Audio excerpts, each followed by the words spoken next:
আজকে দুর্বার বাড়িতে আমরা দুপুরের খাবার খাবো। এটা মাছের মাথা দিয়ে ডাল বানিয়েছে, জুইরানি আলু ভাজা আর লুচি করেছে।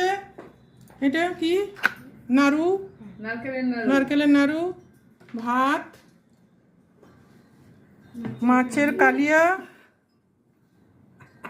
চিংড়ি পটল, ধোকার ডালনা, ধোকা দেওয়ার জন্য, মাছের ডিমের বড়া, পটলের খোসা বাটা, আমের চাটনি মৌসুমি রানী বানিয়েছে, আর ভাপা দই বানিয়েছে মৌসুমি রানী। আমরা এখন খাবো, কেউ নজর দিও না, আর কেউ হিংসা করলে কোনো লাভ নেই। আমরা খাবো এখন। টাটা, বাই বাই, আবার দেখা হবে। ভিডিও করছি, ছাড়বে সবার মোবাইলে।